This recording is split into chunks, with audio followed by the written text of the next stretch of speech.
Chega junto que eu vou lançar a braba. Técnico Felipe Luiz constata importantes problemas de Tite para ter que resolver no Ninho do Urubu durante o intervalo para as datas FIFA. Em seus últimos dias como vice de futebol do Flamengo, Marcos Braz não consegue reeleição à Câmara Municipal do Rio de Janeiro. Excelente notícia. Substituído no segundo tempo da vitória por 2-0 diante do Bahia, lateral direito Wesley não tem lesão constatada e não preocupa para a reta final da temporada.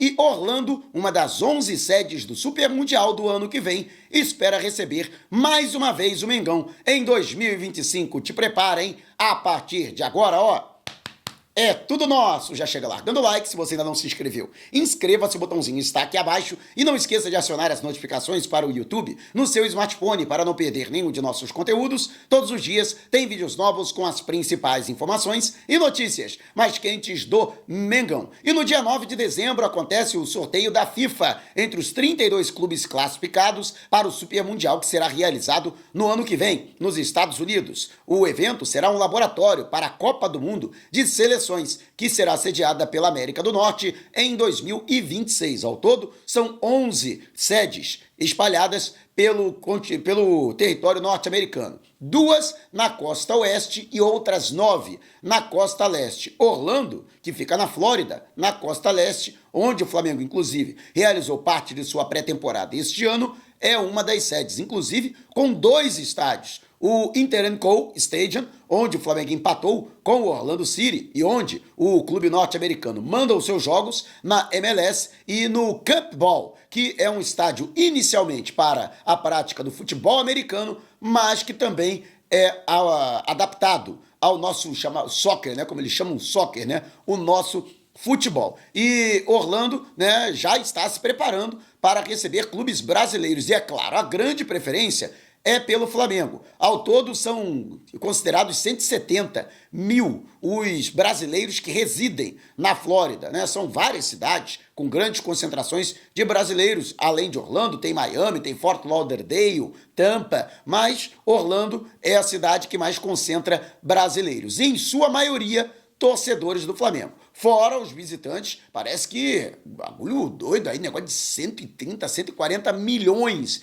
de visitantes em Orlando, que concentra aí alguns dos maiores parques do mundo, né? O Disney, a Universal, filho, o bagulho é doido, né? E eles esperam fomentar, inclusive, o turismo local justamente com esses eventos, né? A FC Series, que começou com a Florida Cup lá em 2015, já contou com o Flamengo em 2 oportunidades, né? O evento que deve ser realizado mais uma vez no ano que vem, até para aproveitar o Super Mundial e a estrutura que será montada, e eles esperam contar mais uma vez com o rubro-negro. E não apenas isso, né? Espera contar que o Flamengo faça a sua base na cidade, mesmo que tenha que se deslocar por outras regiões dos Estados Unidos, mas que se baseie justamente no centro de treinamento do Orlando City, que ficará à disposição do Flamengo ou de outros clubes brasileiros. Lembrando que o Palmeiras e o Fluminense já estão também classificados e existe a possibilidade de Atlético Mineiro ou Botafogo, caso uma dessas equipes vença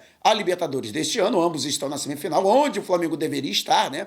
Mas poderemos ter um 4º brasileiro disputando a competição. Mas fato é que o Flamengo ainda não decidiu onde vai ficar. Tudo porque vai aguardar o sorteio, porque o sorteio, além dos clubes e da formação dos grupos, né? Ao todo serão 8 grupos, com 4 clubes cada um, né? E com 2 clubes saltando para as fases seguintes, né? Os 2 primeiros colocados. Também as sedes serão escolhidas. Então, o Flamengo está aguardando justamente para saber onde vai jogar e, assim, melhor definir a sua logística. Mas é claro que a grande comunidade brasileira e a grande comunidade rubro-negra, lembrando que tem a Fly USA em Boston, Massachusetts, né, que é a maior colônia brasileira nos Estados Unidos e, consequentemente, também a maior concentração de torcedores do Flamengo no país, né, norte-americano. Então, tá todo mundo na expectativa, né, de ver o Mengão de perto. Mas se você mora nos Estados Unidos,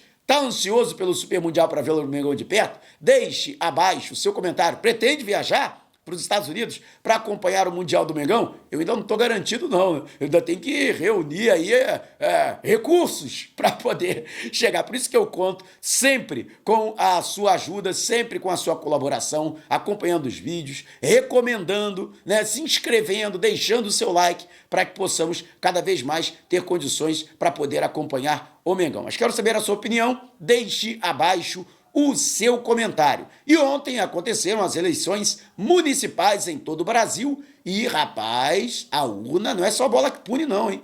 A urna pune também.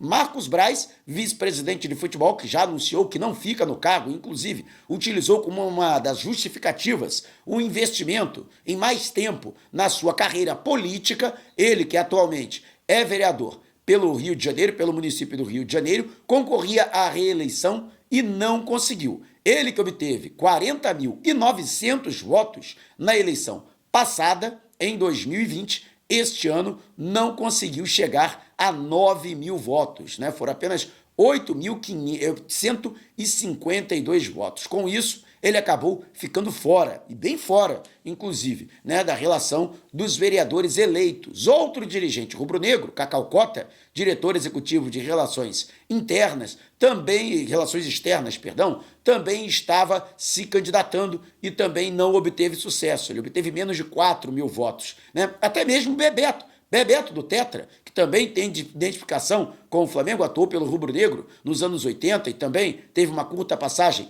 pelos anos 90, nem mesmo o título mundial com a seleção brasileira foi capaz de alavancar a candidatura do Bebetinho, que obteve também uma quantidade muito parecida com a do Marcos Braz e também ficou fora, né, da Câmara Municipal do Rio de Janeiro. Lembrando que Marcos Braz, mesmo assim, ele ainda pode se dar bem nessa eleição, porque ele é segundo suplente para a Câmara dos Deputados Federais, em Brasília. E como muitos deputados se candidataram a prefeito em suas cidades e alguns obtiveram a eleição, né? Alguns obtiveram sucesso nas urnas, né? Lembra o Léo Medeiros, cara? Foi eleito na cidade de Recreio, na zona da Mata Mineira, né? O Léo Medeiros que jogou no Mengão, a República do Pão de Queijo, do Ney Franco. Então, Léo Medeiros, que chegou a ser titular do Flamengo entre 2007 e 2008, se eu não me engano também teve uma passagem em 2010, né? Pelo Mengão, foi eleito com 150 votos de diferença para o segundo colocado, hein? Malandro. Mas pode acontecer, né, de ficarem vagas algumas cadeiras no Congresso Nacional e isso pode favorecer, portanto, Marcos Braz, que mesmo perdendo a sua cadeira na Câmara Municipal, pode, como dizem, né, no jargão da política, cair para cima, né, e ir para Brasília. Mas quero saber a sua opinião a respeito. Deixe abaixo o seu comentário. E o Flamengo, que teve uma boa notícia na volta para o Rio de Janeiro. O Wesley teve que ser substituído no segundo tempo, ele que vinha realizando uma boa partida diante do Bahia na vitória por 2-0 na estreia de Felipe Luiz no Campeonato Brasileiro. Felipe Luiz, que à beira do gramado já havia obtido uma vitória em sua estreia pelos profissionais do Flamengo, na vitória por 1-0 diante do Corinthians pela primeira partida da semifinal da Copa do Brasil. Implementou o Wesley, que vinha fazendo sua terceira partida como titular. O jogador acabou caindo em campo, né? Ele que, em um pique, sentiu a parte posterior da coxa direita e foi submetido à substituição pelo Guillermo Varela. O Uruguai que entrou bem, inclusive manteve o padrão, embora com características diferentes, né, do Wesley, mas também deu a sua parcela de contribuição no segundo tempo. Fato é que havia, logicamente, uma apreensão, até porque a bruxa está solta, né? E o Alexandro, por exemplo, sequer viajou para Salvador reclamando de incômodo na parte posterior da coxa direita, embora não tenha sido constatada a lesão. A boa notícia é de que também não há lesão no Wesley. O mais provável é de que ele tenha sentido apenas câimbras. E com isso, a princípio, ele se apresenta normalmente na próxima quarta-feira à tarde. Lembrando que os jogadores continuam com uma folga prolongada. Eles que folgaram ontem, no domingo de eleição, hoje também folga para os atletas e amanhã,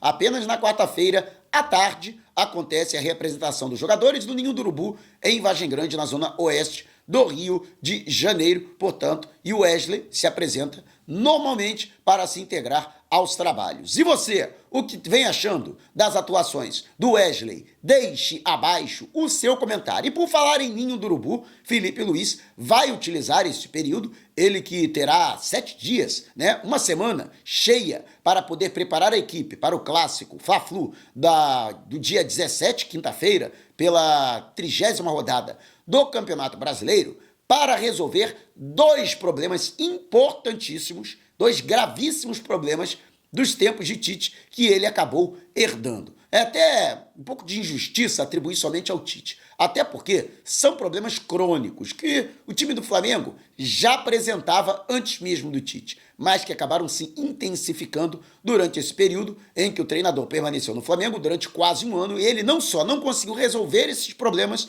como ainda os viu se agravarem. O primeiro é a bola aérea defensiva. O Flamengo, apesar de não ter sofrido gols com o Felipe Luiz, mas sofreu ameaços dos adversários, tanto na partida diante do Corinthians, menor porque o Corinthians foi amplamente dominado durante boa parte da partida pelo Flamengo, tanto quanto pelo Bahia, que teve um ímpeto um pouco maior e dessa forma expôs um pouco mais o sistema defensivo do Flamengo. E a bola aérea defensiva, em 2 oportunidades, na partida do último sábado, chegou a oferecer riscos. Portanto, a defesa rubro-negra. Felipe Luiz sabe desse problema, que vem desde os tempos em que ele ainda jogava pelo Flamengo, e sabe que precisa, de alguma forma, resolvê-los, contorná-los. Lembrando que Vinícius Bergantin, que foi contratado à época a pedido de Tite, ele que era treinador da Ferroviária de Araraquara, estava disputando a Série C do Campeonato Brasileiro, permaneceu no Flamengo e faz parte da composição da comissão técnica rubro-negra. E ele, especializado no sistema defensivo, pode auxiliar o Felipe Luiz nesta circunstância, né? Outra situação que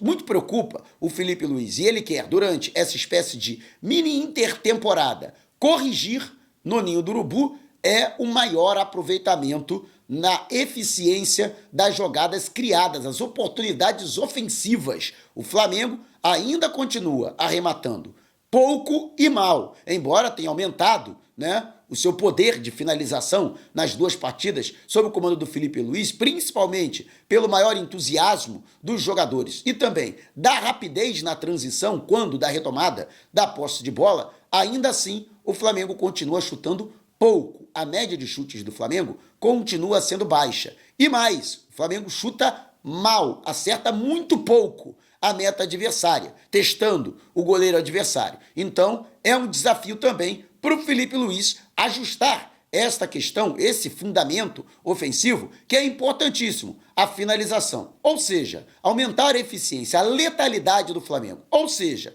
que o Flamengo construa entre as suas oportunidades ofensivas, né, que possa concluí-las em gol com uma maior frequência, né? Então esses são os desafios do Felipe Luiz. E você acha que o treinador vai conseguir superar esses desafios em tão pouco tempo, durante essa pequena janela para as datas FIFA? Deixe abaixo o seu comentário. Se você quiser saber mais sobre o canal ou propor parcerias, mande um zap para o número que está aqui na descrição do vídeo. Não saia sem antes deixar o seu like. Gostou do vídeo? Então compartilhe com a galera, mas não vá embora. Tá vendo uma dessas janelas que apareceram? Clique em uma delas e continue acompanhando o nosso canal, combinado? Despertando paixões, movendo multidões. Este é o Mengão!